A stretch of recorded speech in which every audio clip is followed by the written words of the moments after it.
continue our meeting, and we shall be looking at Unit 3, specifying requirements. These are the specific objectives. 1, describe the types of specification, at least develop a basic or draft specification for basic items, describe information for specification development, and then the role of procurement officer in specification development. And then for the past 2 weeks, we looked at business needs generally. And we said that all businesses have needs. So the needs are to be met in order for the organization to continue with its operations. So to help acquire the needed needs for the organization is the role of procurement. So I said that if you look at that, then we can confidently say that the operational, the basic role or function of procurement is to provide the input requirement of, the organization. And then from there, I mentioned that organizations are now looking at ways to maximize revenue,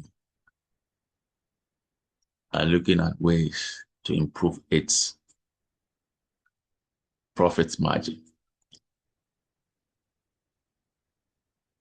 And the organization is also ensuring that all the departments within the organization are performing its role to the maximum best. So as a result of that, the focus of, the organization of procurement has shifted from just an administrative or clinical role to more of commercial business focus, meaning that whatever procurement decision that is made must be linked to the overall objective of the organization, i.e., maximizing the company's profit margin. So it must be pursued strategically in order to do that. And that brought us to what we term as what business case. So because it is now linked to the overall objective of the organization, whatever decision, procurement decision that is made must be backed by a business case or justification. You need to have a justification, a business justification, not just any justification. What is the benefit of this procurement on the overall performance of the organization? So if there is no, justification, then we need to actually ignore that. Okay, because at every point in time, the procurement function will be looking or considering a number of requests.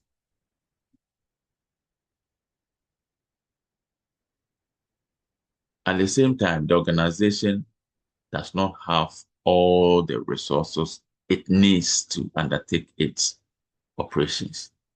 So this is where the application of economics comes in. So we use scarce resources.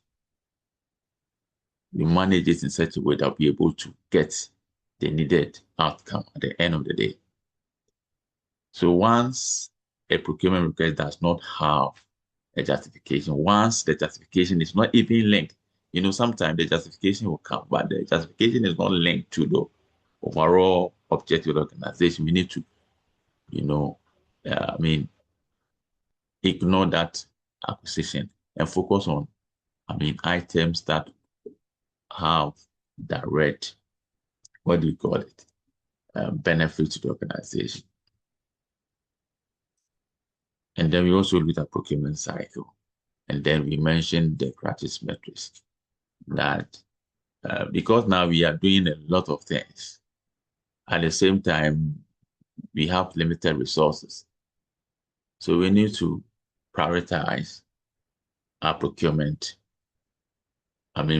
activities. How do we do that? And I said that it was difficult to do.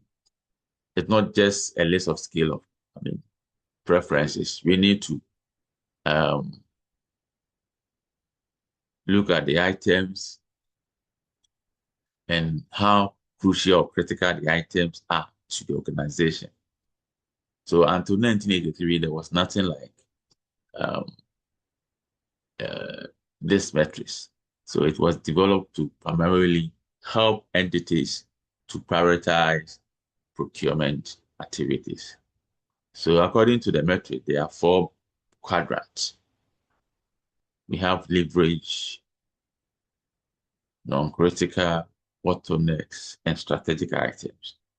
So once you receive the request, you need to find, use if you are going by this, you need to find where the specific quadrant of the item, and then you execute based on what is required at every stage of the quadrant. And then I mentioned that basically in the organization, we undertake two major acquisitions. We can categorize or break down our procurement activities into two. One, direct and then indirect. That is the first aspect. So the items that are normally procured could either be direct or indirect, and we explain the two. And then we also mention, types of purchases. We say we have straight rebuy, we have modified rebuy, and then we have what you call a new buy. So if it is a straight rebuy, then there's no need to be looking for a business case because the item is a known item. The provider is even or could even be a known supplier. So once it is a straight rebuy, we can go ahead and then procure the items without systematically going through the cycle. That is the first step, or pushing for a business case. Then we also mentioned the modified rebuy. So the modified rebuy, once the modification is quite technical, once the modification is expensive, then it's expected that we subject the modification into what do we call it? The systematic procurement process, and at the same time, we need to get a business case. So it is not straightforward. You need to look at, first of all, the value of the procurement. But sometimes going through the process alone may be expensive than the item. So once it is not, the item in question is not that expensive, you shouldn't subject or go through the process systematically because it takes time, it is expensive and all that. Okay, but if it is a new buy, the expectation is that we subject this.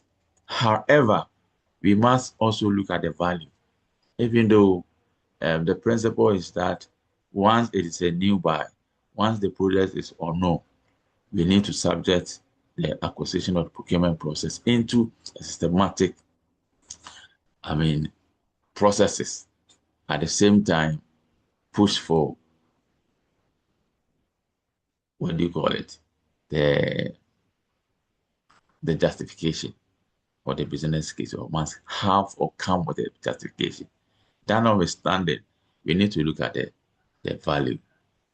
The value. So basically these were the things we have, gone through over the past 2 weeks. And today I said we are looking at specification, specifying a requirement.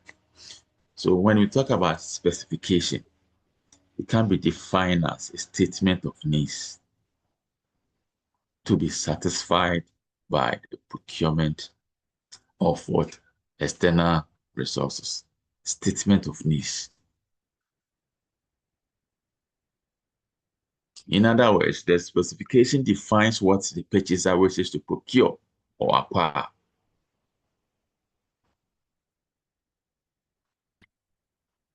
and consequently what the supplier is expected to provide. So these are the two major objectives of any specification. One, it communicates, it defines what the Hello, buyer. sir. Go ahead, Mr. Nanso. Yeah, sorry to interrupt, but I just wanted to find out that the fact that it's a straight rebuy, though it will not be subjected to the whole process of cycle of procurement, Yeah. there's Yeah. also recheck, especially the quantity, as we have issue with cocoa board buying cocoa bags in excess Okay. of the need. So though it will not be subjected to the whole cycle, there still will be the need to ask questions on quantity and few stuff to clarify. I just wanted Yeah. to know if that is how it works. Yeah. So I think I mentioned that it is better to, I told you that we need to interrogate request. Okay. So once the request is submitted, as procurement officer, we need to interrogate to understand some of the things. So sometimes when you do the interrogation, you realize that the purchaser or the originator is not even in need of the product, or the quantities that are being requested, okay, are not even needed. Or maybe through the interrogation, we even discover that we need to even procure more of a particular product now, even though it is not needed now. Okay. So we need to look at all these. Even though for straight rebuy, it is not, you know, uh, a requirement. However, as part of our work, we need to interrogate requests. Okay, so I think we explained this situation last weekend in class, that we need to do that. And then because more or less we are on the market, we know what is happening. We can even recommend to the organization to procure more of particular products now, so that some savings could be made maybe in the next quarter, in the next, month or something. Okay, because that is what maybe we anticipate prices, going up in the next quarter, or maybe in the next 2 quarters. Okay, so if that is the case, but I said that we shouldn't just say it. We need to have some data, because we are anticipating prices to go up by this, and because we are buying, these numbers. Once we procure them now, the company will be able to make a savings of this margin. But if we wait, even though the items are not needed, if we wait and then procure the items maybe in 3 months' time, this is how much it will cost the company, uh, to get those same items. So comparing these two scenarios, it is better for us to procure more now, store them, and then use it when the time is right. Okay, so we need to be doing this, because now the focus is business, business, business, business. So once it's business, whatever decision that is being made must be linked to not just one department's operation, must be linked to the objective of the organization. And you know that every organization is looking at what, especially business entities are all looking for the other objectives, but the primary objective is profit. So what is this decision? What is the impact of this decision on the profit margin of the organization? If it is good, then it is a good procurement. If it is bad, it is a bad procurement. Even though it may be a need from a particular user, but it does not have a very, positive impact on the overall objective or goal of the organization. I hope that is fine. Yes, sir. Yes, sir. Okay. So what I'm saying here now is that Hello, sir. once, I'll come to you. Yes, please. Okay. Yeah. Once a specification is drafted, I'm saying that it serves two major purposes. The purposes are: one, what the buyer or the purchaser or the procurement entity wishes to what? Procure. That is the first thing. It doesn't end there. What the provider here could be the supplier, the consultant, or the contractor is required to provide. So these are the two major purposes. Okay. So once you are drafting, and because it will not just end on your desk, and I'm talking about the one responsible for the drafting of what the specification, you must draft in such a way that it will be able to achieve these two major purposes. Go ahead, Ethan. Yes, sir. So, sir, I wanted to find out the straight rebuy. Can we link it to the Cragis matrix, the first quadrant, which is the non-critical items? Because if I'm a procurement manager and I look at something like pens and maybe notepads that the company may need, I can project that as a non-critical items that we can buy and store them. So please, am I right? Not necessarily, because some items, and I think I mentioned that last week, that, we have other, I mentioned that we have other categories. We have capital items, we have commodities, we have goods for resale, we have MRO goods. Okay, so for some of these items, it could be straight rebuy, it could be modified rebuy, it could be new buy, depending on the time, depending on, the user. Okay, so we don't have specific items to say that, oh, these items are always straight rebuys. No, we don't Okay. have such items. So it depends on the organization. So for some organizations, some items will always be a straight rebuy because they've been dealing with such items. But for some items, they will always be, even though the value may not be too high, but the items could be what? A new buy. Could be a new buy, even though it is not expensive. Okay. Yes, But sir. if you want to use the matrix, I said that the matrix was designed by using two key indicators or variables. One, the importance of the item to the organization. So these are the two things we use to describe the matrix. The importance of the item to the organization. That is the first thing. And then the complexity of the supply market. So these are the two things we use to explain the practice matrix. So it depends. So the items, once the need is identified, then we will indicate the specific quadrant of the item. So, but we cannot sit here and say that because pen is, what do you call it? It's not expensive. Because water is not expensive. Because probably mango is not expensive. All these items could be in this category. No, you can't say that until you find yourself in the organization. Yes, sir. Clear. Thank you. All right.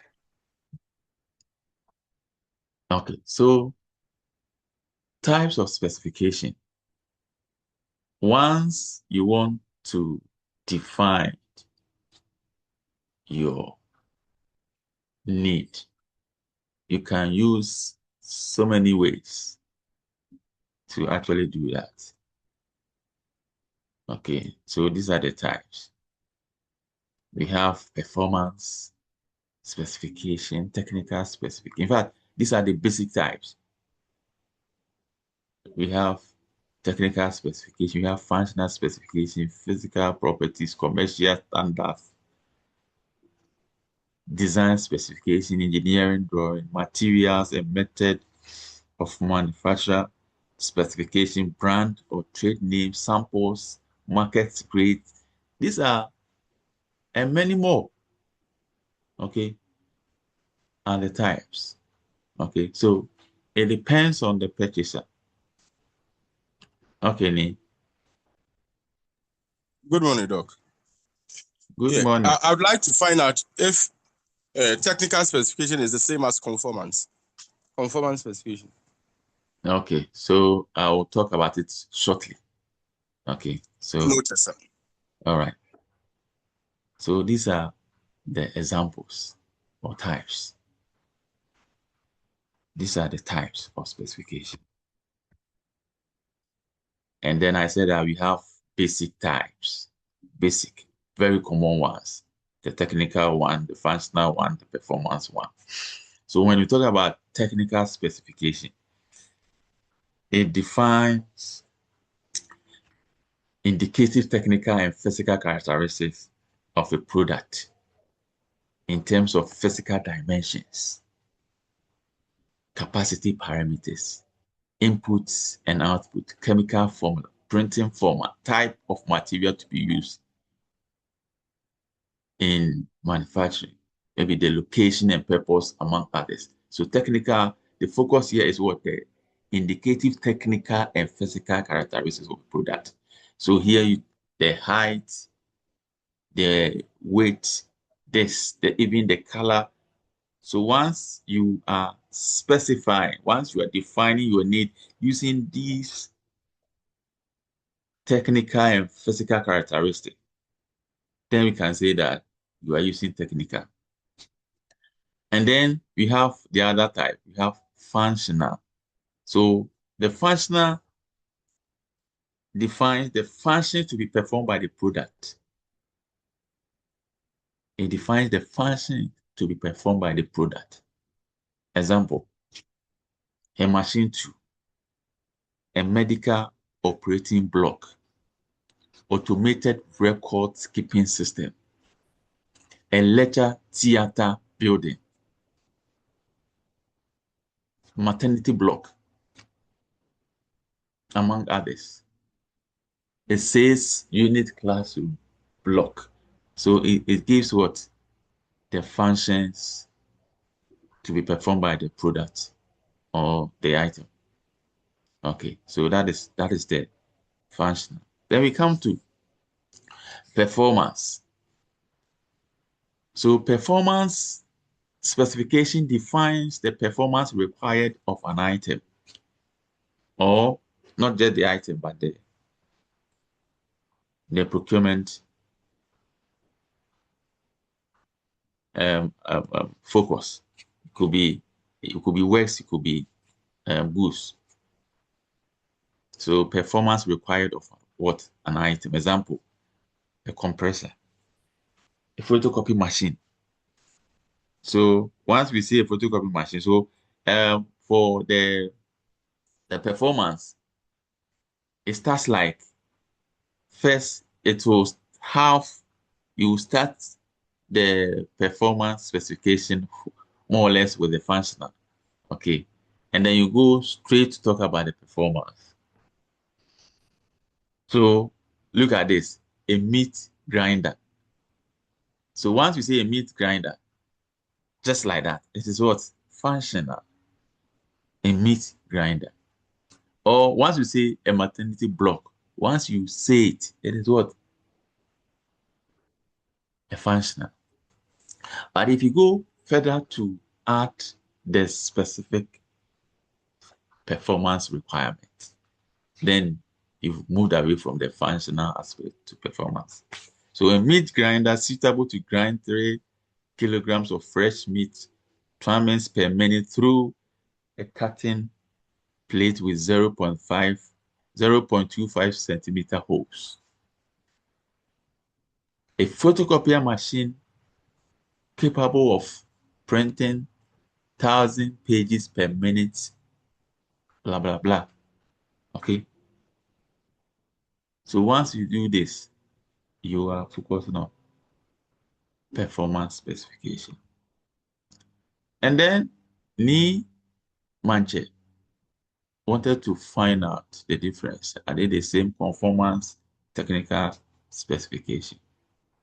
So when we talk about conformance specification, we say it is what? Strict technical specification. Strict. So advanced form of, it is technical, but it is strict. You don't include any performance aspect. You don't include any functional aspect. It is just technical specification. Technical specification. So we can basically divide from what I've mentioned, we can say that we have conformance specification and then we have performance specification. Conformance specification, but I've mentioned the other forms depending on what will suit the purchaser. Okay, so here it is the purchaser that determines the specification to use. In fact, it's not just the purchaser, but I'm talking about the originator. Because once you are looking at the item, you need to define how you want the item to be. To be provided or to be delivered to you. So which of these types? Or sometimes you can use a combination of what? The types. Combination. You are not supposed to say always use performance or use technical or use this. If you think that combining 3, 4 types will serve the purpose well, nothing stops the entity to actually do that. So specification shall be based on the objective of technical and quality characteristics of the good where services to be procured. This could include drawings, plans, and design that provide the technical or quality characteristics of goods, wares, and services procured. So the conformance is more or less the advance. It is technical, but this one it is strict. So sometimes you design your specification and then it is strictly technical, meaning only technical people will be able to understand what you have provided. So once your specification gets into the wrong hands, maybe an unqualified person is attending to your specification or your procurement order, it is going to be very difficult because it is strictly technical. At the same time, the reason why most entities, I wouldn't say entities, but purchasers prefer performance over conformance is that it is not easy to come out with conformance specification. It is not easy.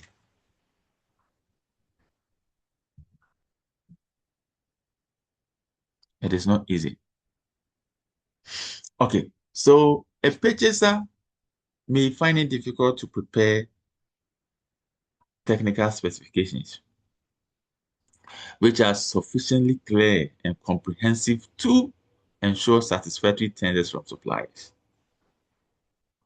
And what is the way forward?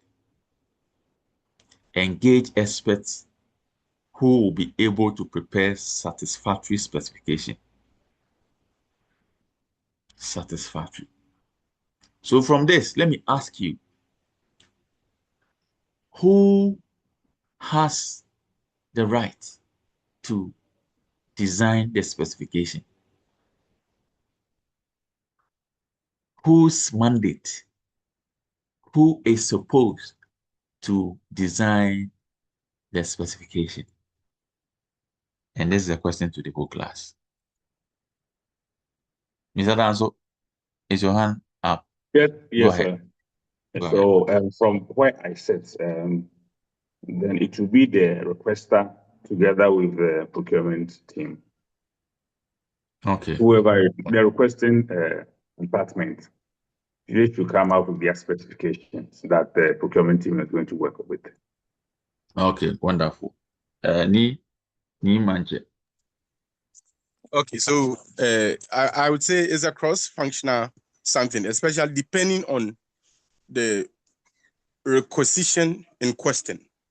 Mm-hmm. Because I know sometimes even you don't have expertise in-house. So sometimes it's even outsourced.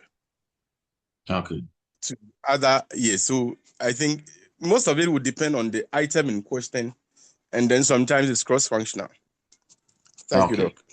Wonderful. Eunice, you've been quiet last week. I think you didn't come to class, Eunice. Eunice, are you online? Yes, at least I'm here. And last week So you say, came to class. So. and then I didn't see you. Say something before you die. Who has the mandate to design the specification? So they've already said all. Okay. All right. So thank you. But this is the thing. In fact, from last year, we saw that the originator, initiates, or the user originates the procurement process. Okay, so you have a need, you identify the need. So once you identify the need, you need to define it. That is how it works. Once you identify the need, so it is the originator. It is the originator. The originator, once you define it, you know what you want. Okay. However, sometimes the need may be too technical. So we need certain things, but we don't have that expertise. Okay. So it's like business school asking the university to maybe get a new lecture block for us. Okay. So GCT Business School, or let me use ICD, is asking, requesting that the university maybe construct a purpose-built facility for the institute. Okay. So I don't think Dr. Luklo or the people there may have the expertise in coming out with the drawings or the design. Okay, even though they are originating, they are pushing for it. So in this case, that is where a Niemann's issue comes in, cross-functional thing. Okay, so you want a purpose-built, let's say 8-story, 5-story ICD block. Okay, but we don't know how the thing will look like. All we need is the building. So in this case, maybe it will go to, in some organizations, they have a development office. So development office together with other stakeholders. This is where the cross-functional thing will come in. Then they will go through. If internally the expertise are not needed, are not available, this is where the external people will be considered. Okay, so sometimes the internal or the institution may not have the needed expertise because some items are extremely technical. So in this case, if you do not have the technical people in-house, the best way is to source for people outside to help you design, the specification. But ideally, it is the originator. It is the originator. Okay, ideally for everyday good, for normal product, for items, it is the originator. So for instance, if they need, let's say, a laptop, if they need, let's say, a TV, if they need, let's say office furniture, these basic items, it is the mandate of what? The originator. However, if the item in question is technical, that is where other departments will come in. So when they are deciding, you may not be a technical person, but when these people are deciding to, come out with the technical, you are always part. So this is how we want it to look like. This is how it will look like. They will ask, do you want it this way? They'll be asking you, do you want it, because you are the ultimate beneficiary? So they'll be asking you, in as much as you can't design the specification, from your side. Once they are putting up the specification, your input will always be sought. Okay, not the technical aspect, but for, under, minor or basic things, they will ask you for your input before they will go ahead. But just like I've said, it is the mandate of the originator. And for some instances, because procurement think you are there, you receive a request together with the specification, and then you sit there and make changes to the specification. That is dangerous. Procurement officers, that is dangerous. So once you identify any anomaly, you need to return it. Maybe you can comment on it that this is the issue you have seen. You want them to work on it, but don't sit in your office and then make the changes. Don't sit in your office and make the changes. Send it back to the requester, the user, for them to make the necessary changes so that you keep it. You keep the revised or the corrected specification for reference. Records keeping, you keep it. All right. Any question? Any questions so far? Okay. So, like I mentioned, combination of all three basic types of specification is possible.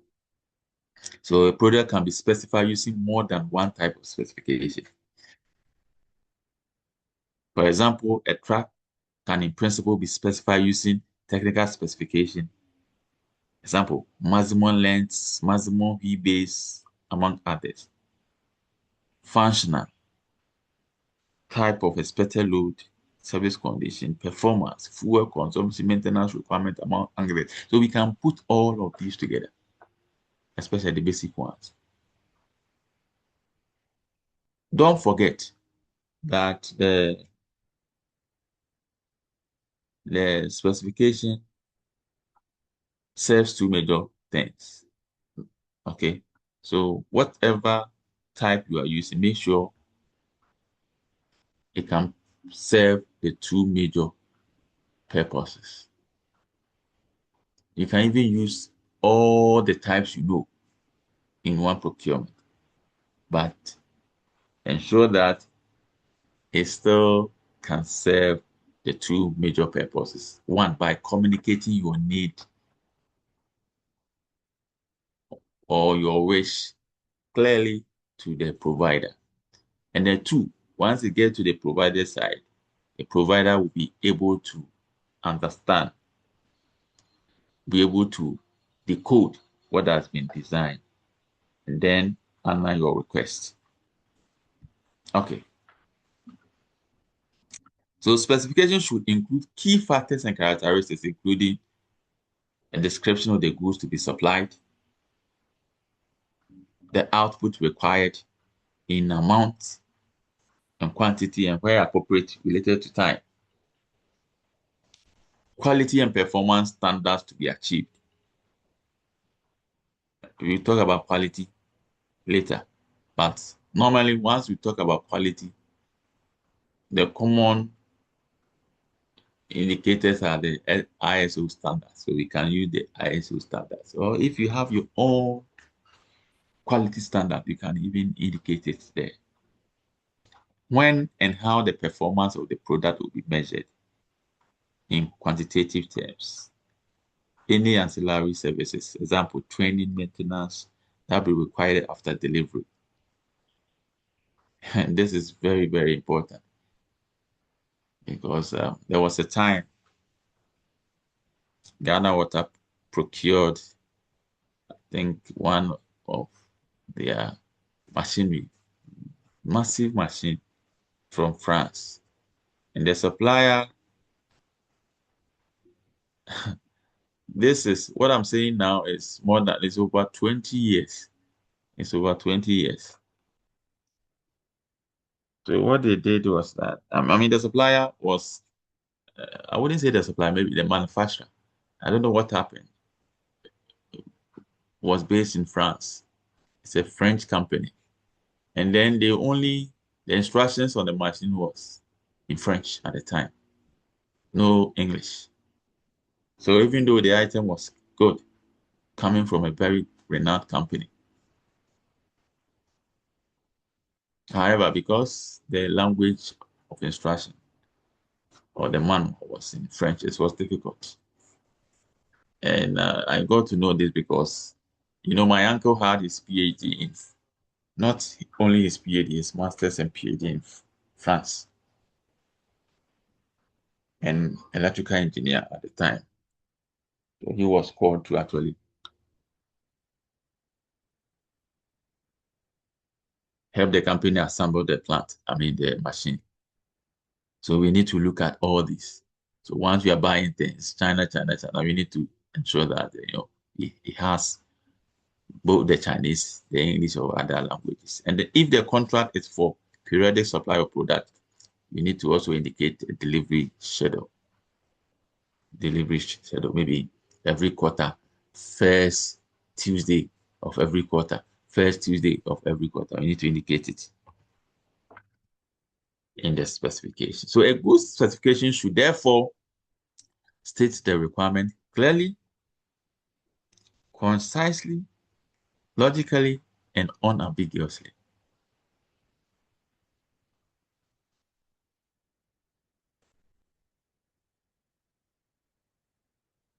Can somebody explain why the requirements should be stated clearly and unambiguously? Can somebody explain that? Clearly, the specification.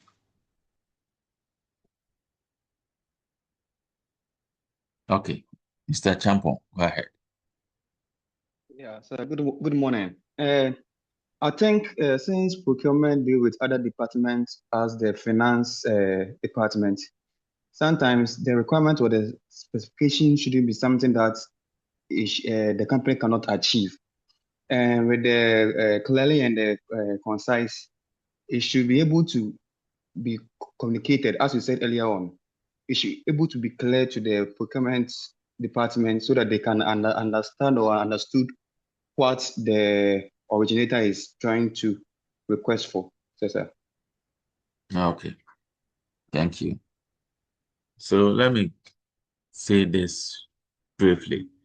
In 2009, right after, okay, Mr. Anso, okay, you finish before.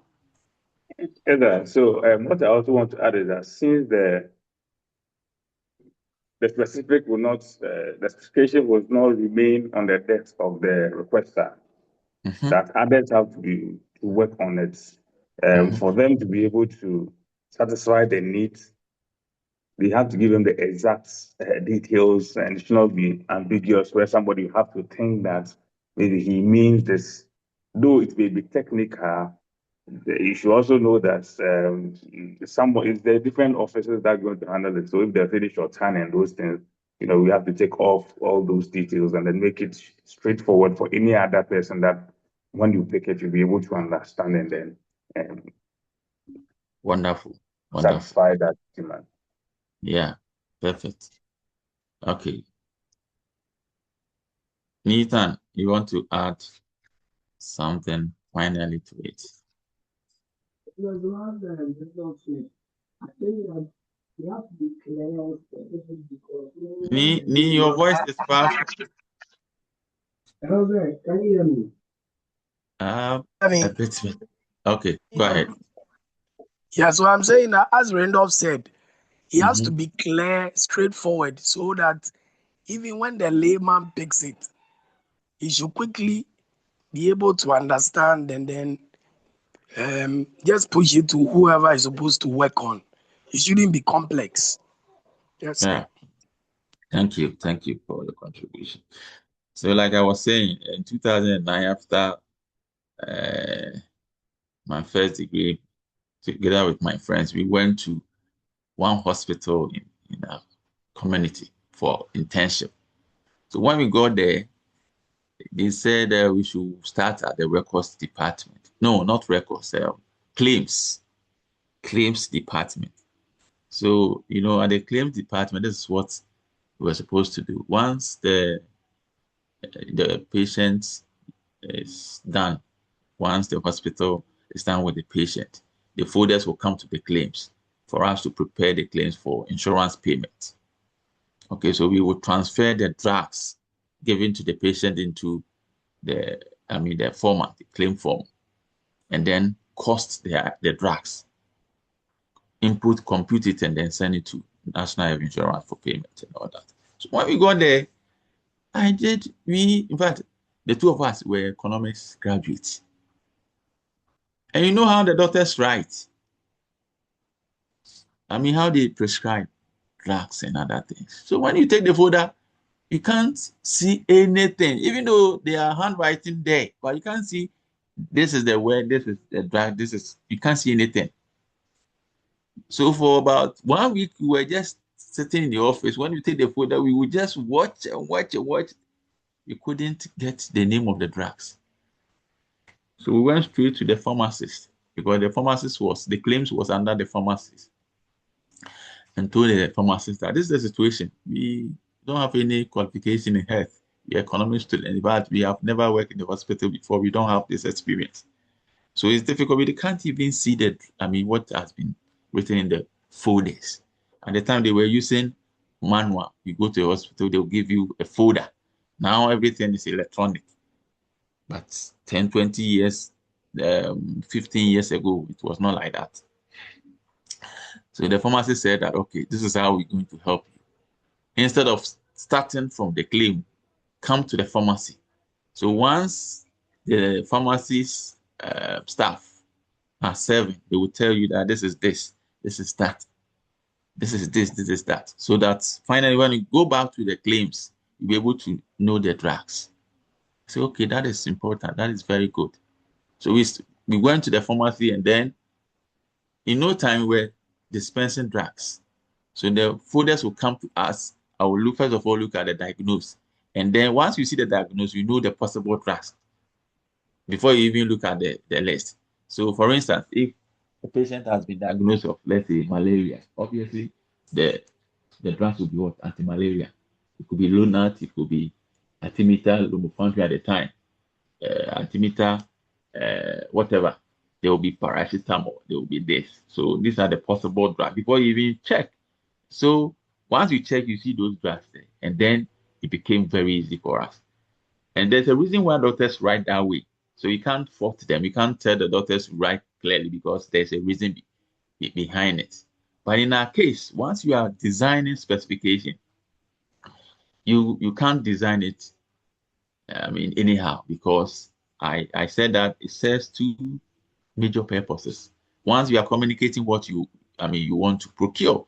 Two, you are also expecting the supplier or the provider to provide the exact needs you have captured in your request. So you must communicate clearly so that you don't want a situation where the items will be delivered and then you reject them, saying that this is not what you requested. Again, it must contain, I'm talking about a good specification, must contain enough information for potential suppliers. So enough does not mean that you need to write thesis. No. It could be very simple, concise, but still the information there is what? Detailed. Okay. So this will help suppliers to decide cost the goods or services they will offer, but contain only the essential features or characteristics of the requirement. Okay. So in one breath, we are saying that it has to be concise. And then the other breath, we are talking about what? Enough. And I'm saying that enough here does not mean you need to write, thesis. No. But the information you are putting out there must be detailed. And then state the criteria for acceptance of goods and services and permit offered goods or services to be evaluated against these criteria. So once you are sending the requirement, what are the expectations? So if a supplier maybe supply these items, are you going to reject them? So the specification must clearly indicate that we want, let's say, a laptop. We want Core i3 and above. Core i3 and above. Meaning that any laptop that is below core I3 will automatically be rejected. So we need to do that. And provide equal opportunity for all suppliers to offer a product or service which satisfy the need of the user. In other words, we need to design our specifications in such a way that it will attract what competition. So provide equal opportunity for all potential suppliers to offer a product or service which satisfy the needs of the user. So that is why, and I know you are doing procurement principles. That is why one of the principles of procurement is what? Competitiveness, competition. So we need to provide that. Don't design your specification in such a way that it will limit competition. Once you do that, it is not the best. It is not the best. That is why now I think people have started talking about, I think, this administration. Why? Because they think that they are using sole sourcing, especially at the transport ministry. That is what people are saying because I am not privy to the document, but people are saying that almost all the contracts there are singles, sole source, sole source, sole source. So once it is sole source all the time, meaning you don't want competition to exist. And competition is very good in procurement. It's a key principle. It's a key principle. So once you are always against competition, it means you are going against procurement principles. It is not a good thing. And then use internationally recognized standards and comply with any legal obligations. So internationally recognized standards, we know, are the ISO standards. So that if you are rejecting a supplier's supplies, it is not based on something. It is based on something everybody knows. Okay, so if I want ISO 9000, this, that, and then something else is provided, on that basis, I can reject it.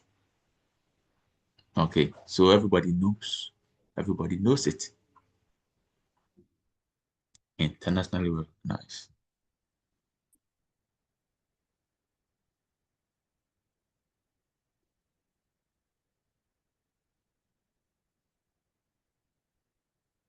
And then I think one thing I didn't mention, we need to avoid trade names. Trade names in specification drafting, especially in public procurement. In public procurement, we don't, in fact, it does not support the use of trade names. Like, let's say, Toyota Camry, Kia Sportage, Mercedes-Benz, this. The use of trade names are not allowed. Even though when we are looking at the examples, look at it. We have brand or trade names. But in public procurement, the use of trade names or brand names are not allowed. And the reason is very simple. Once you use a brand name or trade name, you automatically disqualify a lot of people, a lot of suppliers from the procurement process. Because if I'm not into that product, I cannot be part of the procurement process. The moment you mentioned that we want to buy, let's say, 5 Toyota Corollas for office or Toyota Halos pickups for administrative office or site visit or something. The moment you do that, Mercedes cannot participate in the process, Kia cannot participate in the process, all other companies cannot participate in the process because the Kia doesn't supply Toyota, Honda doesn't supply Toyota, Mercedes doesn't supply Toyota. Okay, so that is why we don't want trade names or brand names to be used in the specification drafting. So we need to keep that in mind. Now, let's look at the role of procurement officer.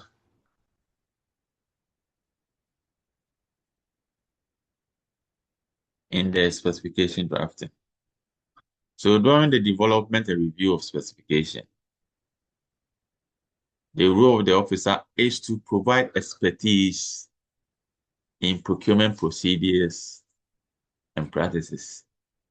So look at it carefully. Advise on the most appropriate type of specification or on any legal or other constraint. Okay, so here the first one says provide expertise in procurement procedures and practices.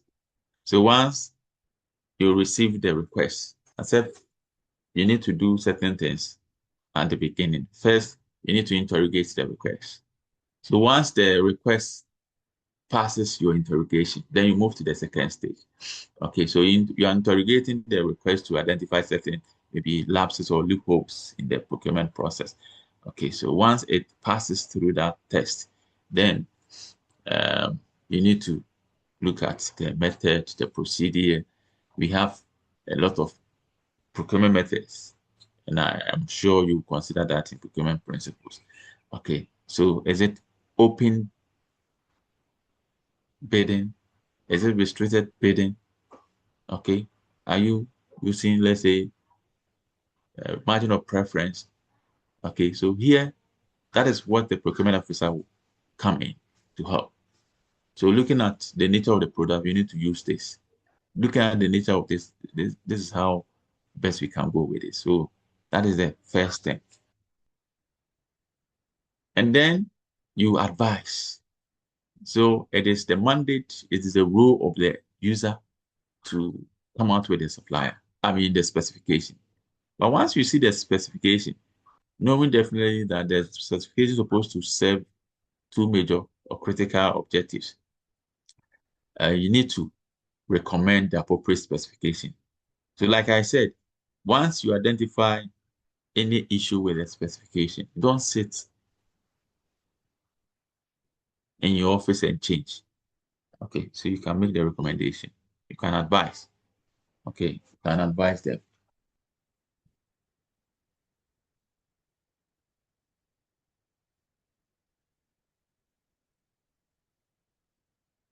And then they'll work on it for you.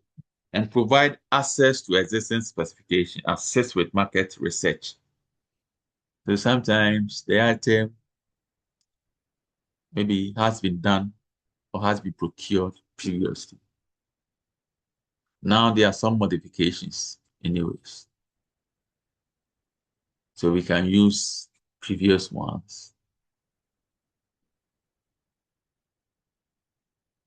And because everything comes to the department, maybe last quarter you received a similar request from HR department. Now there's another or similar one coming from, let's say, finance a years later. So you can give the same request. If they are struggling to design, you can give the same request to guide them. Okay, to guide them. And then again, assess with what market research. Okay, so you can say that, oh, this product is now out of the system. We don't use the product anymore. The company is now producing this one or this type of engine or this type of product. So that is why I said that the procurement department or unit is more or less a window to the organization. So if the organization wants to see things outside on the market, they do that through the procurement department. So once you are there, you need to be undertaking research or doing research, market research or survey. So once you do that, you'll be able to get certain information off head. You don't struggle to get certain information. You know the current product, you know, the average prices of goods and services. You know almost everything. So that's why they'll be coming to you. So you need to assist them. We can't do this. In fact, once we want to procure this, it takes time. Okay, so that is what the procurement department will come. And then develop contractual clauses to complement the specification. Advice or improvement to the specification. Okay, advice. So from where you sit, you have experienced a number of activities. You know what happened. Because at the end of the procurement process, what do? You do evaluation. So the evaluation will let you know the lapses, the gaps. And then the essence is that you want to improve. You want to fill those gaps you identify in previous procurement process, so that subsequent procurement will not go through the same, situation. So you provide advice. This is what we experienced last year in the acquisition of, let's say, laptops. So this year, if you are doing it, this is how you recommend. Okay, so that is the advice we need to actually do. Sorry.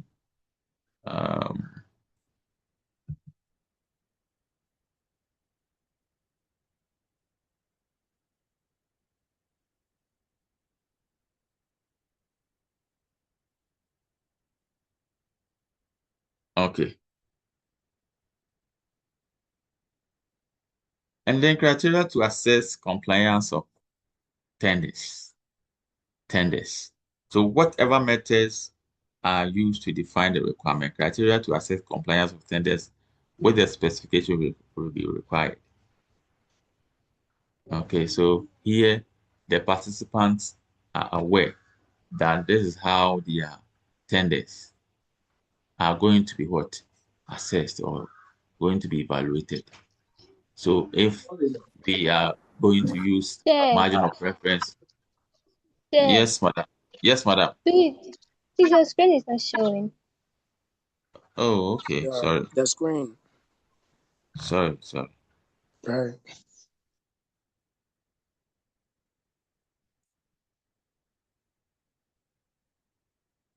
Okay.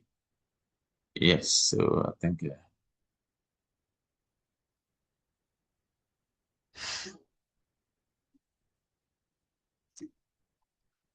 So I'm saying that whatever methods are used to define the requirement, criteria to assess compliance of tenders with the specification we required. And it is very important in the procurement process. Criteria for evaluation. Okay. So once the specification is designed, once the procurement activities is on course.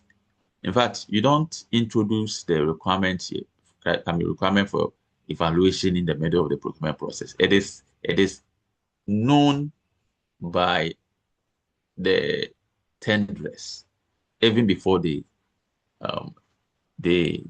participated in the process. So once it is going through open bidding or open tendering, the items, everything be part of the tender documents. So the advert, everything, tenders will be evaluated using this criteria. If the organizations will use margin of preference, it will be in there. If they will use quality-based criteria for evaluation, it will be in there. So whatever assessment criteria will be, indicated in the document. Okay, so the tender document, not just the specification. So this is what the purchaser wants. So it will be stated there. So these may include inspection, testing, performance criteria, and should be developed in parallel with the specification. So once you develop it, come out with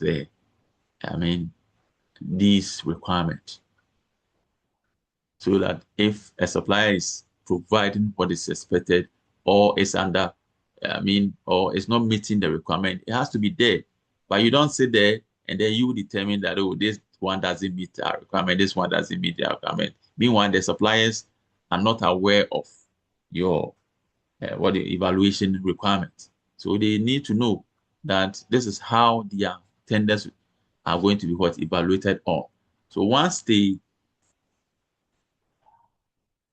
do not automatically, eventually become the successful tenderers. They know. And I mentioned that once you finish with the procurement process, you communicate the result to all participants. All participants. So for the successful tenderer, you communicate, you notify him or her that you were the successful tenderer. But for the the other unsuccessful tenderers, what do the organization do to communicate these?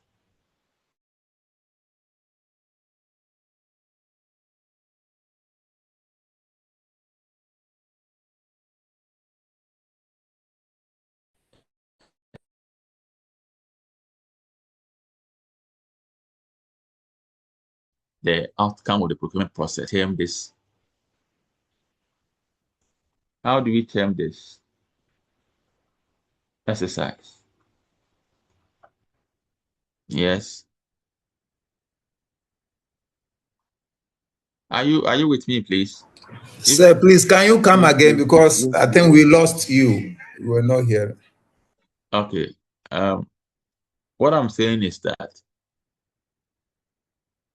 once the evaluation process, once we go through the tender evaluation process, we notify the successful tenderer of the outcome. At the same time, it is a requirement that the entity gets back to all those who participated, whether successful or unsuccessful. And I'm saying for the successful tenderer, it is just at any point, it is just one of them. So we notify them of what the award. But for the unsuccessful tenderers, we communicate the result and explain why they didn't win or they were not selected. What do we call this practice or, process? Anita. Hello, sir. We call it debriefing. Wonderful. Mr. Somwa, wonderful. Okay. Yes, so that is it. So we need to do that. So suppliers don't supply the items, and then at the inspection you say we are rejecting this, we are rejecting this. How are you rejecting it? Because you wanted, like the laptop I mentioned, you said Core i3 and above. The supplier has supplied Core i2 or Pentium. So on that basis, you can reject it. It is part of what. That's why I'm saying that once you are preparing the what do you call it? The specification, you need to have these things also properly captured. Okay, so it is called I3 and above. So whether it is called I3, 5, 7, it is okay because the minimum requirement is called I3. Anything below called I3 will be rejected. Any question, please? Any question? Any question so far? Yes, sir. I have a question, sir. Go ahead. Go ahead. Okay, thank you. My question is with regards to the role of procurement officer. And I think the first on the list is the procurement officer has to provide expertise in procurement procedures and practices. So I wanted to find out, in this case, then it means you are going to engage another person, or you are going to involve another person who is an expert in a specific area. In this case, it can cost time and then money at the same time. So do you have to take permission from maybe the management, the board, before you proceed, or you can use your office or your title as a procurement officer to carry on with this exercise? And if in case it comes with additional costs, how are you going to handle it? Because we have some companies, if you bring any additional costs on board, you submit it to the account department. They will query you, or they will ask you for further explanation, or even to provide some other evidences as well. So I wanted to find out, you inviting an expertise to come along with this process, do you have to ask permission from the company or the management? Thank you, sir. Okay, so provision of expertise in procurement procedures and practices does not mean you bring in somebody from somewhere. Okay, so the procurement processes Now, the first stage is that it must come from the originator. So the originator is supposed to originate it. So once the originator submits the requisition goes to procurement. Once procurement, and I told you that, in fact, we're not doing it previously. Now we need to vet. We go through the requisition before us. Is everything, you need to ask yourself, is everything okay with the request? If everything is okay with the request, then you escalate it to the next higher, authority, maybe to the approving authority to get approval before you can, place the order. Okay, so if something is wrong with the process, the procedure, maybe the method. For instance, I said that in most organizations, whether private or public, for public, there's a law. For public, there's a law. So that is the Public Procurement Act. The Act 63, 2003. And then the amended Act 914, 2016. Okay, so anything in contradiction of what the law, that is where you come in now. Because from where you sit, we cannot do this because it is clearly stated in the law. So that is where the procurement officer will come in to provide that expertise that we can't do this because it goes against the law. We can't do this because it is against the procurement guideline organization if it's a private organization. But in public organization, procurement in Ghana, we need to go strictly by what? The law. It doesn't mean we are going outside to do something.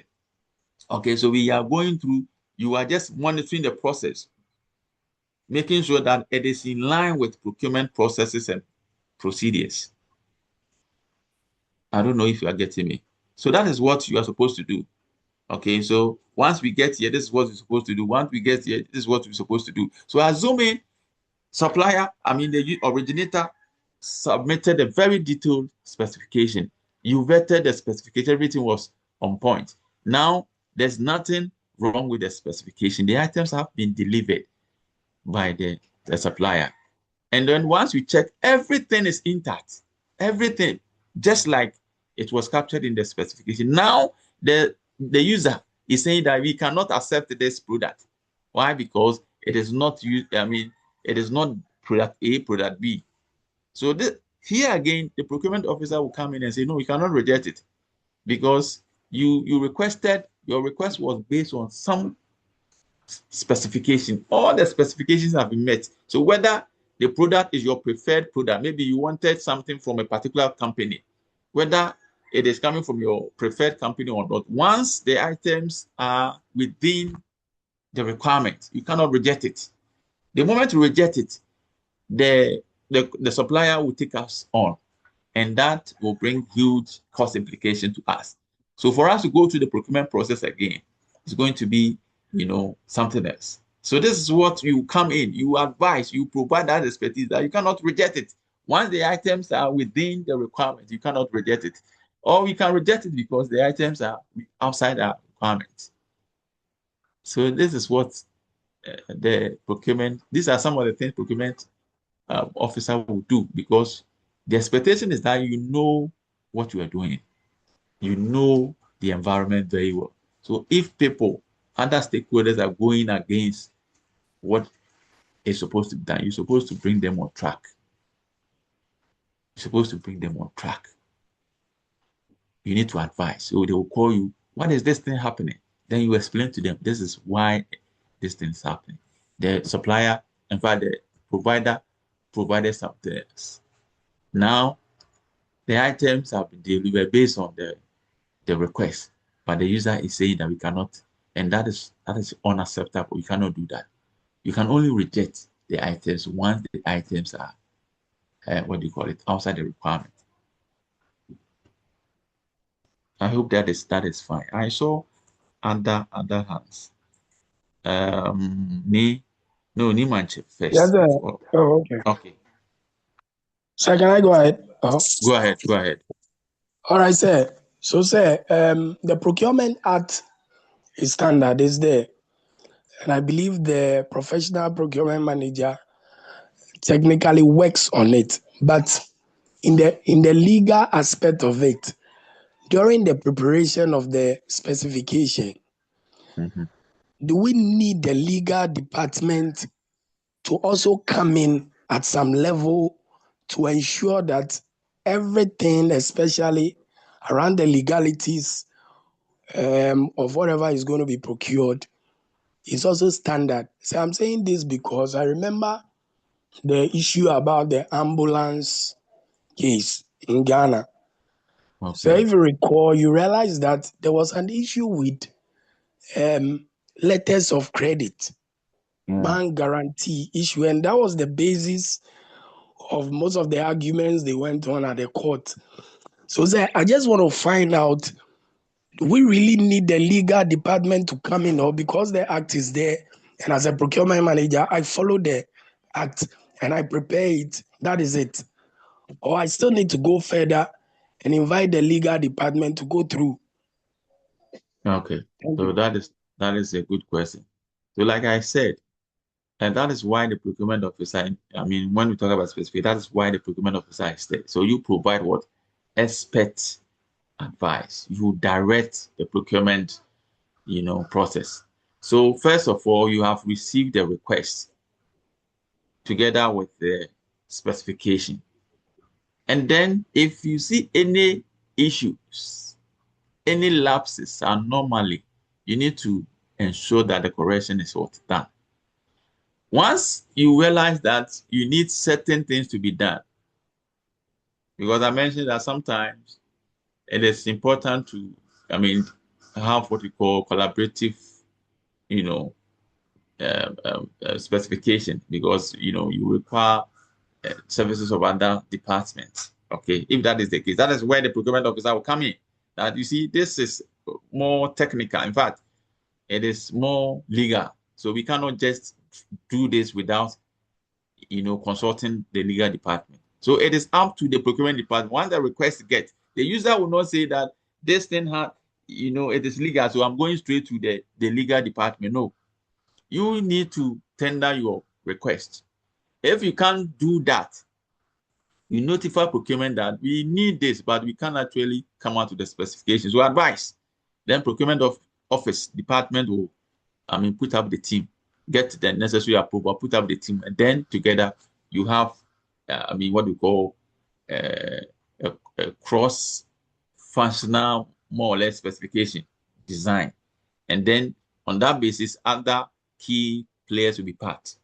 Okay. But if the requester is able or is capable of designing the specification, there's no need. Once the specification is submitted together with the request, then it is up to the procurement department to know where the next move to take, the next step to take. Okay. But you don't start by consulting the legal team, from your side. That is not your job. Your job is to make the necessary request. If you can do it, submit the request together with the specification. But if you can't do the specification, notify procurement. That is what we want, but we can't prepare the specification ourselves. So we want you to advise, and then the necessary steps will be taken to address that normally. But once you are there, whether the institution has a lawyer or not, once you are, let's say, the procurement officer, for instance, maybe you work in a public organization, you're supposed to know every aspect of the law, the Procurement Act. What does the Act say in situations like this? What are we supposed to do? What can we do? What can't we do? You need to advise. Then you tell them that because this is the situation, we cannot do it. According to the law, once the procurement value is this is the method we're supposed to use. That is the first thing. So because our budget is within this threshold, we can't use any other method apart from this. That is where you come in. Here, you don't need a lawyer to tell you this. You are the procurement person. So if the organization, if they are trying to use a particular method, which is outside what has been provided in the law, you need to tell them, no, we cannot do this because the amount here, the threshold is within the threshold for, let's say, restricted tendering. It is within the threshold of, let's say, national competitive tendering. So when it is within a threshold of national competitive tendering, we cannot use single sourcing or sole sourcing. We cannot use, let's say, price quotation. You cannot do that. If you want to do it, because sometimes for some organizations, the CEOs and managers there, they want to use their power. Make sure they write. So this is where record keeping is very important. So you write to them. And then if they want to do something otherwise, they write. Then you keep it, because you are not procurement officer. Even though you are in charge, you are not the spending officer. You are not the final authority. But make sure you ask your superiors, whoever is trying to circumvent the law, to put it in writing so that it will be there.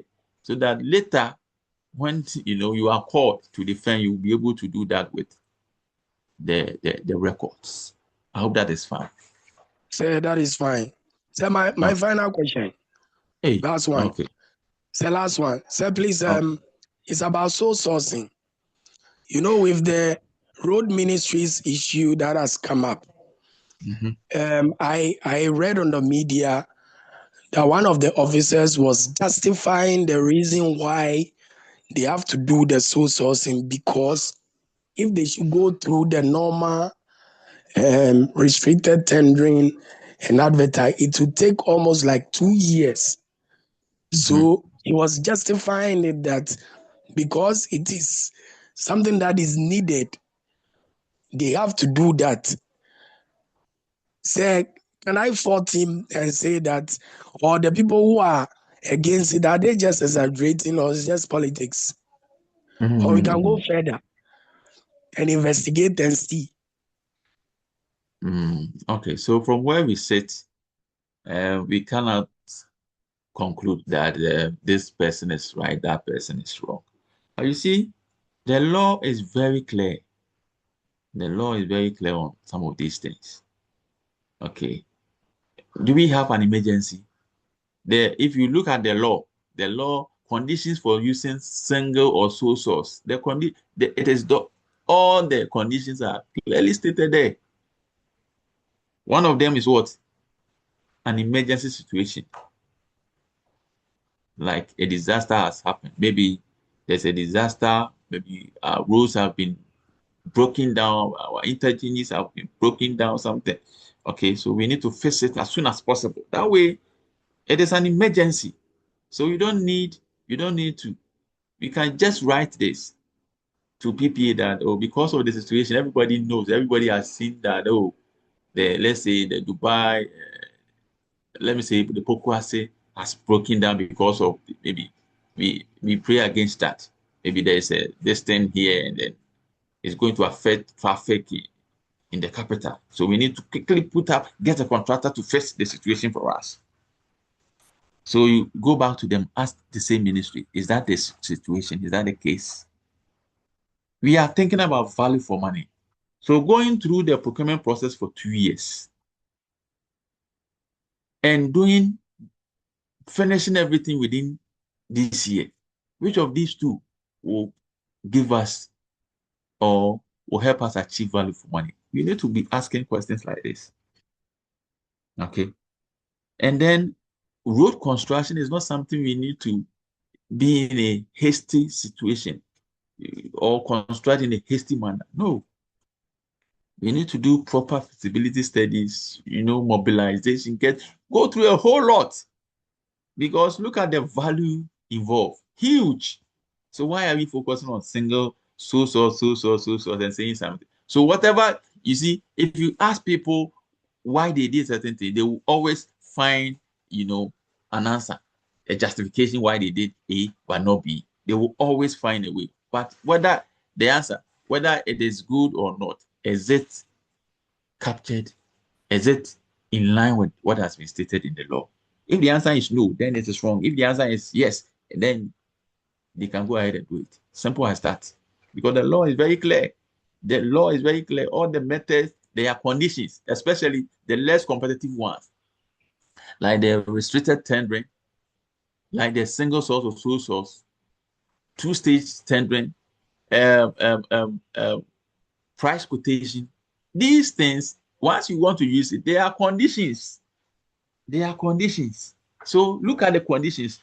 Do you fit within the condition? If the answer is no, then don't use it. If the answer is yes, use it. Simple as that. Simple as that. Simple as that. Yes, sir. Yes, sir. And anytime you are using any of the less competitive method, the law is very clear. Write to PPA to get approval. And I'm saying that who is at PPA? Is it not a party person? It is. That is the situation. Yes. So whether it is MPP or NDC, the one managing PPA is a party person. So if I'm also a party person here, I can talk to the party person there. And then they will approve it for me. Simple as that. So that is, politics is, we should, and in fact, you should know that once it is a public enterprise, we cannot do without political interference. It is almost impossible. So that is this. Yes, sir. Thank you. Go ahead. Thank you very much, Doc. My question is, one of it is a follow-up to what my brother just asked. His first question was whether there is a need to sometimes bring in legal experts to give their opinions on some things. And I think it's a very important question because, the PPA is just an act, meaning there are other laws that are superior. So in case there is, a conflict between the two, and you, the procurement professional, you are not a legal expert. So it would require you to, forward it to the right authorities in terms of the legalities of it, for them to give their expert views on that. I hope you get my where I'm drawing to. Well, there are some things which are not so clear, and using your own understanding to interpret it will result in some future questions you may not be able to answer, and you'll be asked, are you on top of these issues? Have nothing to do with your area of expertise, so why didn't you seek legal opinion from the legal department if you have one? Especially, I think that borders on compliance and other things. There are things you just can't get up and get it. Which are maybe the act is a gray area with no clear definition or explanation on that. So I think there may be times you don't just get up and go, but when you see that when it borders on legality and it's not so clear, then of course you may have the option of forwarding it to the legal departments to handle that. My second question would have to do with you spoke about using brand name in the specification, and why in the public sector you cannot do that. I want to ask: is it a rule of thumb, or is just a convention? Because sometimes we say best practices worldwide, but it's not a rule of thumb. Thank you, sir. Yes, thank you very much. Okay, so I think the first one, the use of legal brains, it is good, but I'm saying that the originator, the requester, you cannot on your own. You cannot. I'm talking about the requester, the one sending the request together with what the specification. You cannot on your own request the use of what legal services. No. I get it. So if I'm sending my request to the procurement, I cannot say that I need a legal person to help me design. No. You don't determine that. So if you can't design the specification, communicate to the right office, and then the right office will take it from there. But if you can design it, once you get to the right office will say that this is a legal area, so we need the input of what? A legal person. So that the procurement department will refer the document to what do you call it? The legal department, for them to maybe assess, go to the document. Once everything is in that, then it gets back to them again. You get it. But on your own as a user, you cannot say that it's a legal distance, so I'm going to see this lawyer. If you have your personal lawyer somewhere, that is fine. Meaning it will not bring any cost implication to the organization. You get it? But if you are not ready to do that, send your request to the procurement department. Procurement department will take it up. Once it requires the service of a legal person, they will push it there. It is not you pushing your document to the legal department. No, that is not there. the way to go. Okay, so that's why I said that the procurement department is supposed to provide expertise in procurement procedures and practices. Expertise. So they will tell you that this one, it is law. So we are going straight to the legal team, or we want to organize, let's say, a roundtable meeting with all the major stakeholders. The lawyers will be there, this person will be there, and then we all find a very, best way to come out with a specification. Okay, that is where the cross-functional thing will come in. You get it? And then something on the brand names. It is not widely, acceptable this thing. But you see, the reason why we don't say the use of brand names per se, but whether it is coming from the World Bank, IMF, and other international bodies, the focus here is the same. We want competition in the procurement process. We want competition. So that is why, for all the methods, we say that the default procurement method is competitive tendering. Competitive tendering. So the moment you use brand names or trade names, then competitive tendering cannot be the default method. So it's not only in Ghana, it is everywhere. FEDEC, you can look at the FEDEC, procurement, this thing. The the default procurement method is competitive tendering, competition. But the moment you use trade names, you want Toyota, Hilux, pickup. Why is the competition? There's no competition because we are looking for the objectives. We mentioned value for money. And we have seen that anytime we use single or sole source, value for money is far from the buyer. Because in most cases, we have backdoor engagement with these suppliers when procurement process is using single or sole source. So that is why in some jurisdictions you not see brand names. But I'm saying that the default method is competitive tendering. The moment you use trade names, brand names, it defeats that purpose. It defeats that purpose.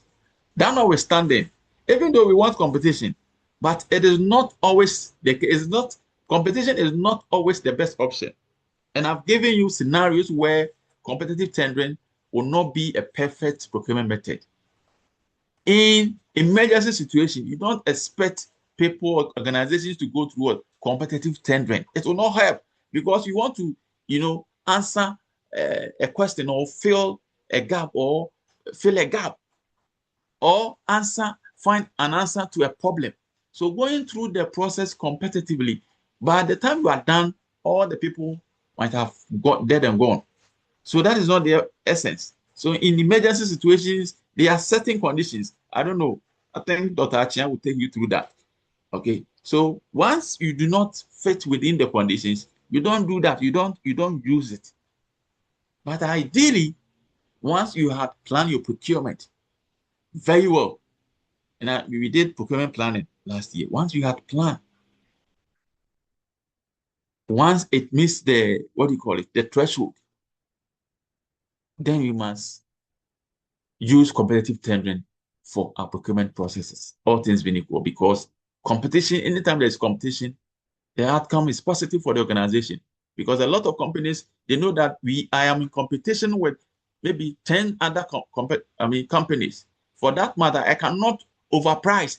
For that matter, I cannot provide substandard product because I am going to be, my work, my documents are going to be evaluated against all these. And because I want to win, then I need to provide the best. So that's why competition is, the default method.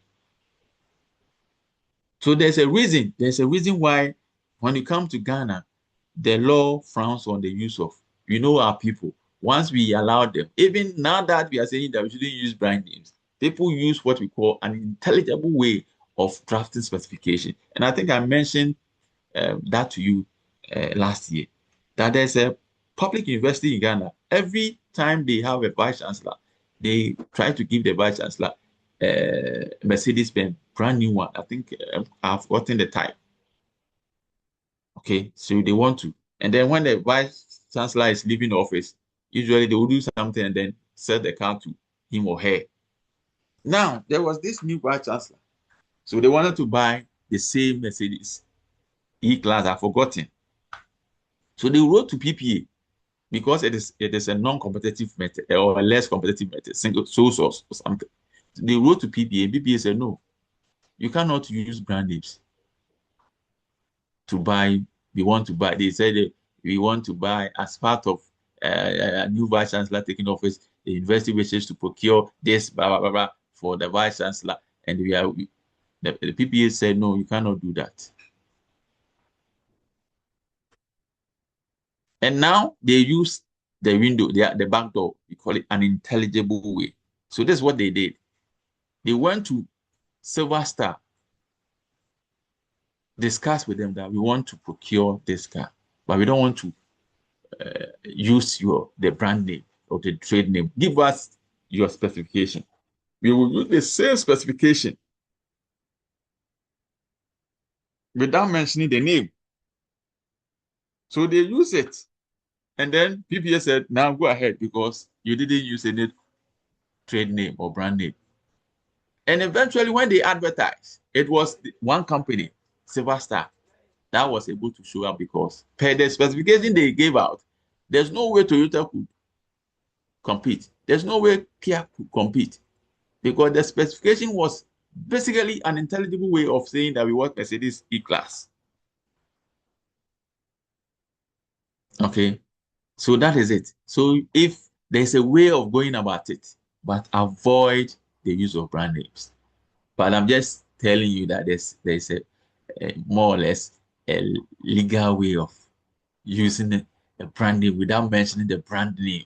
We call it an intelligible way of drafting your specification. It is possible. You can do it. There's a way of doing it, but it's not the best. So if you are thinking of using the same method, be careful. You go straight to someone because now I'll be telling the auditors that this is the trick you'll be using. And so when they come to you and you realize that you are using that method, always it is one company. Every procurement is one company. Every procurement process, one company. They will begin to raise issues, concerns that, my friend, why? Anytime you advertise, it is one company. Anytime, why? They will be asking a lot of questions. I hope that is fine. That is very fine, sir. Except that, I mean, those who are supposed to enforce that these laws that we have work are themselves complicit to these things. Because I'm like, no, say, Doc, I'm like, we know who we are. So there are certain things we shouldn't even try in the first place to bring it. Because we know ourselves that these are the kind of people we are. It may work somewhere, but when you bring it to a context, it changes to a different ball game altogether. And you wonder if God created us the same. Yeah. Anyway, let's move on. Yeah, okay. So that is the situation. All right. So general factors to take into account when you are developing or reviewing specification. We need to be looking at the following: innovation and reliability. Because we want the best. We want the best. We want the best. So we go for the. That is why now, still on the use of maybe laptops. When we were in the university, Pentium, we were saying Pentium this. Now I don't see Pentium on the market. I don't know if people are still using Pentium laptops or computers. Okay, why? Because things are changing, especially the IT, sector. It is changing rapidly, changing very fast. So we need to design such a, especially this sector, item from IT related field. We need to be looking at because things are changing very fast. Sometimes you have a laptop now you can't use some laptops. Previously we were not using HDMI. Now we were using what was the I've forgotten VGA or something. Yes.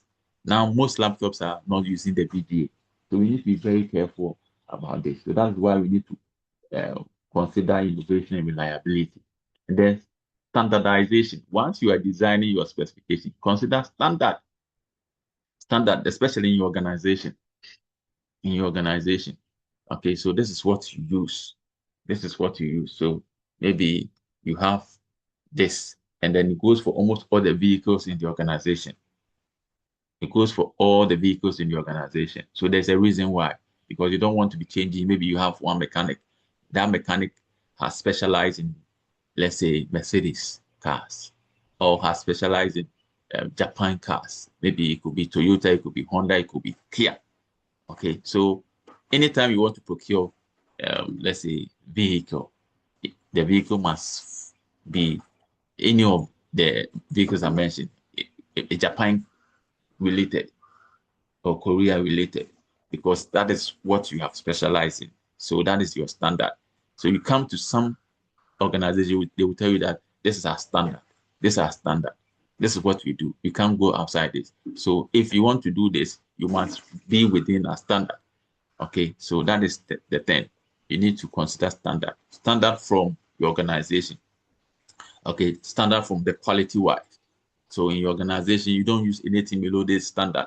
If it is AC, we say that the stars must be this, it must be this, must be that. Even though we are not mentioning any brand names here, but we have a standard. And then I've also mentioned avoid usage of brand names, and then reasons have been given. And then we need to also consider the environment too. Okay, you need to consider the environment. Buying product from, let's say, US, Canada may be good, but look at the environment, and then look at the environment. Okay, these are two different environments. Some are in the tropical, others are in the temperate regions. So some product, gadget function effectively in cold weathers. Others do not perform better in hot weather. So you need to look at all these before you procure. You need to consider the environment. So maybe you buy, I remember I bought, and I'm still using that home theater in 2013. The home theater from the US. A friend of mine bought it for me. I didn't know. I only saw the product. I said, George, I want you to buy me this. So when the product came, the guy said that no, you need to buy a step down. Step down, because you know the US gadgets, the the voltage is 110 or something, but in Ghana it's 220 or so. So until you get it. Then I quickly bought a step down, and I'm still using the product 2013 up to now. The first home theater I bought, I'm still using it. So you need to look at, imagine there was no such step down in Ghana. The item will get here, but I wouldn't be able to use. So you need to check all that. Look at the environment here, and then look at that. You need to also look at packaging. We'll talk about packaging maybe in the last part of our meeting this term semester. Packaging. We look at packaging. So some items are very delicate. So you look at the packaging and how you want to do this. You need to look at it carefully. Maintenance. Okay, so sometimes you procure certain item, product, and then nobody within your jurisdiction can maintain it. If you want the item or the equipment to be maintained, you need to airlift people from other jurisdictions. And so the item may, from the onset, may look very affordable. But once you consider the maintenance cost by bringing experts from, let's say, China, bringing experts from, let's say, India, bringing experts from, let's say, Brazil to come and maintain it, maybe you do maintenance twice every year. Look at the cost implication. So that's why I said for capital equipment, last week you saw it, for capital equipment, you don't just look at the price. You look at what we call the TCO, total cost of ownership. And when you are considering the total cost of ownership, obviously you look at the maintenance. So once people cannot maintain the vehicle, I recently wanted to buy this car. Chevrolet something something. So I mentioned it to I wanted to buy and sell. So I mentioned it to my mechanic, and the guy said, no, if you want to use it, fine. But selling, it doesn't go. So if I want to sell, it could be Toyota, it could be Honda. But for that Chevy car, he would never advise. You get it? So because he is the mechanic, and they said that there are issues with that car. So you need to consider all that. And then user and operational manual. So the example I gave you, the Ghana Water example I gave you, ensure that you can, look at the manual. The manual you can read and interpret the manual, not just one language. Let's say Russian. And if you want to interpret, probably you have to go to the University of Ghana, get some Russian lecturers there to come and interpret it. You don't want it to go to the Russian embassy. No, we don't do that. So now you need to look at all this. Okay, so criteria to assess compliance. No major deviations of the offers and requirement. Okay, so you consider all these. Once it is outside, you reject it. Once it is not major, you maintain it. Any question other than that, I am done for today. Next week, we'll continue with it, and then the following weekend, we take our mid semester. But before the mid semester, I'll give you an assignment. Assignments. I have not given you any assignment this year. I wanted to give you one last week or so, but I didn't do it. So assignment will come your way, and then you take your mid semester. It will be online. You do it online, and then there will be another assignment, and then quiz or something. I am done. If there are questions, you can ask now. I am taking attendance screenshots here. If there are questions, please ask. If there are no questions, I am done. Just stay online briefly. Sir, please, the slides, will it be available on the LMS? Yes, so this one is not there, so I will do it today. You get it today. But all the other ones are there. All the other ones are there, with the exception of what I'm teaching today. Or you don't have those ones too? Sir, please, we have it. Only this one. I was asking for this. Okay.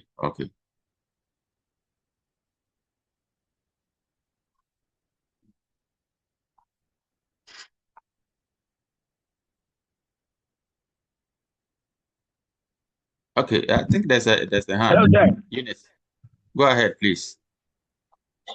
Sir, should I go ahead? Go ahead, please. Okay. Sir, please. You made mention of standardization and then innovation.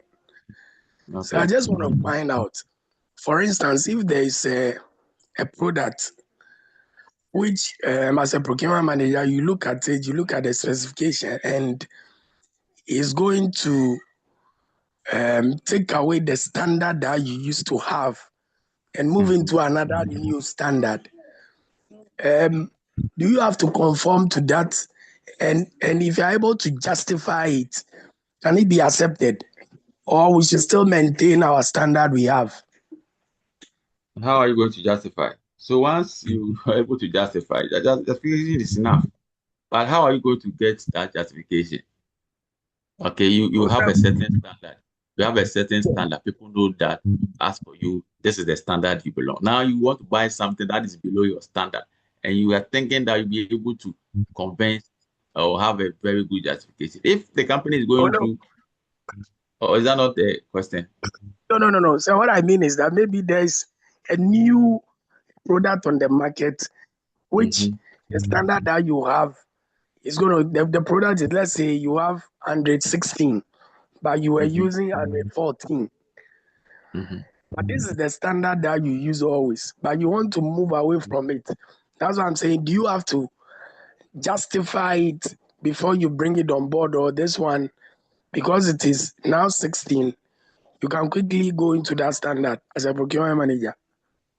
Yeah, so I said that we need to have a justification at every stage of the process. Okay, Right. every justification at every stage of the process. So if this new thing is going to improve our standard, I'm happy you said this one, the new one is what? An improvement. So if it's going to improve us, and then you need to look at the other aspect of the organization. If it is not going to affect the organization badly, Okay. but rather going to improve. And again, you are not the final authority. So the justification will be sent to an authority to approve. So once they okay the justification, that is fine.